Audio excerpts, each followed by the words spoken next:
Tribal dikus and vision of a golden age, यानी आदिवासी डीकू और स्वर्णिम युग की कल्पना। और इस चैप्टर में क्लास 8th एसएसटी जो कि हम पढ़ रहे हैं उसमें डिस्कशन हम आज करने वाले हैं एक टॉपिक में, जिसमें how did tribal groups live, इस तरह का आपको टॉपिक मिलेगा। यानी जनजातीय समाज जो है किस प्रकार से रहते थे, उनके जीवन के बारे में हमको अध्ययन करना है, स्टडी करना है। ये शुरू करते हैं सीधे पॉइंट टू पॉइंट।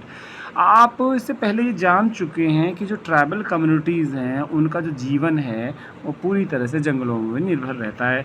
उनके अपने जो है देवी देवता होते हैं, अपने कुछ रीति रिवाज होते हैं, they have their own customs, own gods, और इस तरीके से उनकी लाइफ होती है जो कि ब्राह्मणीय व्यवस्था है, ब्राह्मणिकल सिस्टम में वो नहीं आते। यानी ब्राह्मणों के जो नियम बनाए गए होते हैं, आदिवासी उन नियमों के बंधनों में नहीं फंसे होते हैं। ठीक है, ये बेसिक जानकारी आपको होनी चाहिए कि जंगलों पर निर्भर है जनजातीय समाज, है ना।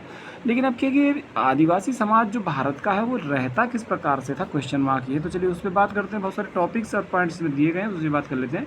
तो सबसे पहले आप यहाँ पर देखेंगे कि by the 19th century tribal people in different parts of India were involve in a variety of activities. यानी बाय द 19th सेंचुरी, यानी कि 1801 के पीरियड के बाद से ही भारत में जो समय चल रहा है उसमें इंडिया के अंदर ट्राइबल पीपल जो हैं या जनजातीय लोग हैं, इंडिजिनस पीपल जो कहते हैं, जिनको हम आदिवासी कहते हैं, मूल निवासी कहते हैं, ये सभी लोग भारत के अलग अलग जगहों पर बसे हुए थे और वो बहुत सारी वैरायटी ऑफ एक्टिविटीज़ यानी कि अलग अलग प्रकार की गतिविधियाँ करते थे।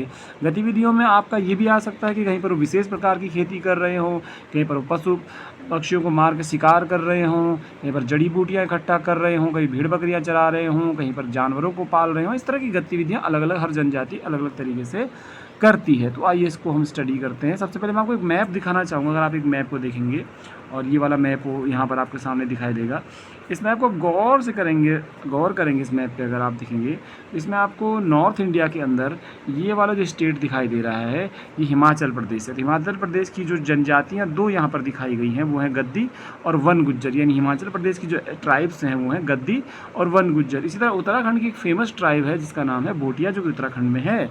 इसी तरह से अगर आप बात करेंगे राजस्थान की, तो वहाँ पर सहारिया ट्राइब है और भील ट्राइब है। इसी तरह राजस्थान में राठवा ट्राइब और वन गुज्जर ट्राइब दिखाई गई है।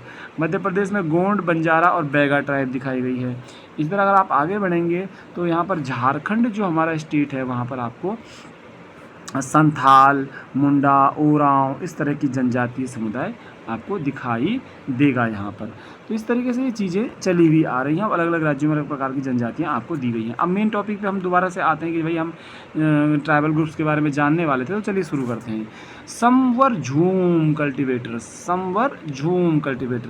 यानी कुछ जो है झूम खेती करते थे। तो हमको समझना है कि झूम खेती क्या होती है। ध्यान दीजिएगा, खेती तो करते थे कुछ आदिवासी, लेकिन वो झूम खेती करते थे। अब झूम खेती क्या होती है, तो मैं आपको बता दूं कि झूम खेती को शिफ्टिंग एग्रीकल्चर, शिफ्टिंग कल्टीवेशन भी कहते हैं। इसी को स्लैश एंड बर्न एग्रीकल्चर भी कहते हैं, यानी स्लैश एंड बर्न कल्टीवेशन भी कहते हैं। और ये एक प्रकार से कल्टीवेशन का पैटर्न है। तो क्या है समझते हैं। Some of them practiced jhum cultivation, that is shifting cultivation. This was done on small patches of land, mostly in the forest, and the cultivators cut the trees to allow sunlight to reach the ground and burnt the vegetation on the land to clear it for the cultivation.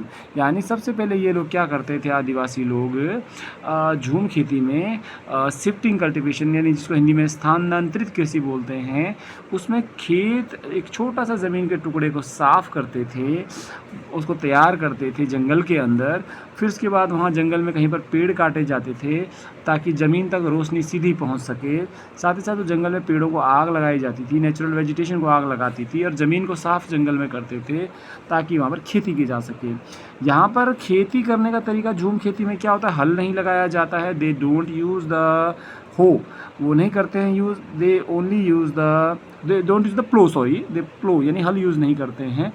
Only they spread the ash from the firing, यानी आग लगने के बाद जंगल में जब पेड़ जल जाते हैं तो उसकी राख बन जाती है, ऐश बन जाती है, उसको बिखेर देते हैं राख को मिट्टी में ताकि फर्टिलिटी मिट्टी की बढ़ जाए।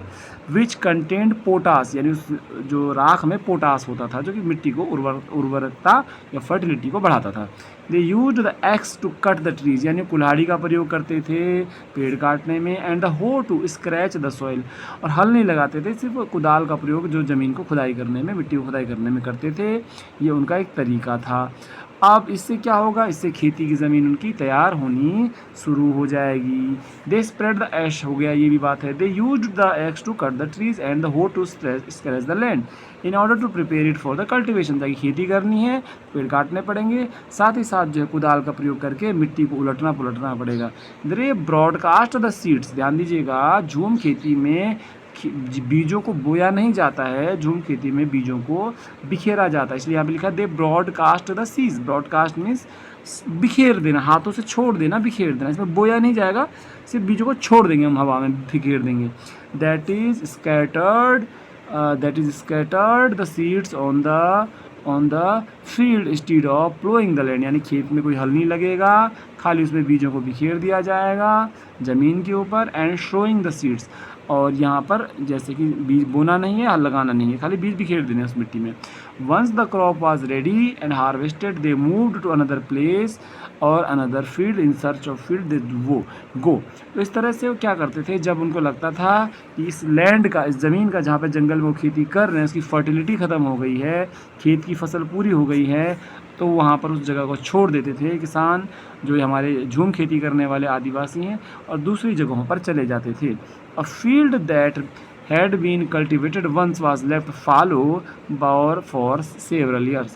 यानी एक बार जिस ज़मीन पे आदिवासियों ने खेती कर ली तो उसके बाद उसको क्या करते थे, छोड़ देते थे, बंजर छोड़ देते थे और दूसरी जगहों पर चले जाते थे। सैकड़ों सालों तक उस ज़मीन को, सेवरल ईयर्स, बहुत सालों तक उसको ज़मीन को छोड़ दिया जाता था।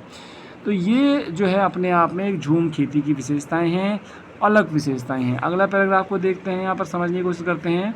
Shifting cultivators were found in the hilly and the forested tracts of north east and central India. यानी कि झूम खेती करने वाले आदिवासी भारत में कहाँ पाए जाते थे और कहाँ पाए जाते हैं, तो भारत के पहाड़ियों वाले हिस्से में और जंगली क्षेत्रों में, जो कि उत्तर पूर्वी जो राज्य हैं, उत्तर पूर्वी का राज्य अगर आप मैप बनाऊँ तो असम वाला जो हिस्सा है, मेघालय वाला जो हिस्सा है, इन क्षेत्रों में, और उसमें मुख्य तौर पर मेघालय में जो होता है वहाँ पर ये झूम खेती इस स्टेट में कुछ जगहों पर जंगलों में की जाती थी और अभी थोड़ी जगहों पर की जाती है। तो और इसके अलावा सेंट्रल इंडिया की बात करेंगे। सेंट्रल इंडिया का मतलब है कि मध्य प्रदेश और झारखंड जैसे क्षेत्रों में झूम खेती अभी भी थोड़ा बहुत की जाती है। तो ये झूम खेती यहाँ के आदिवासी करते हैं।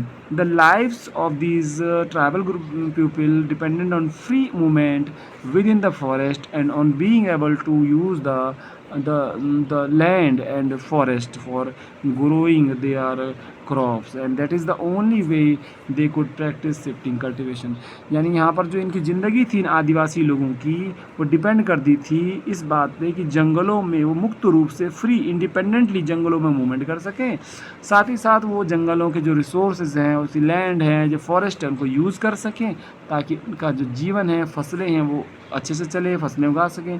That is the only way, यही उनके पास रास्ता था कि वो झूम खेती करते रहें, घूमते फिरते रहें जंगलों में।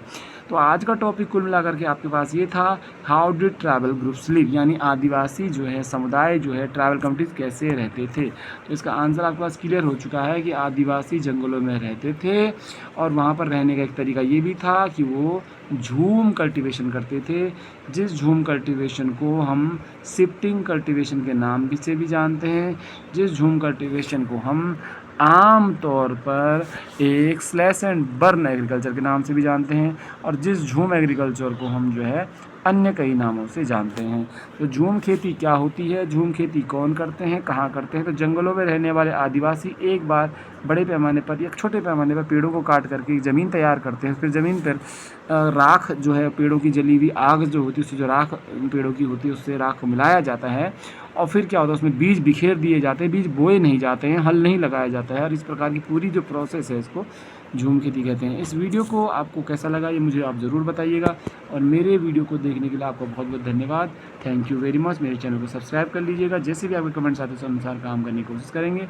Thank you very much.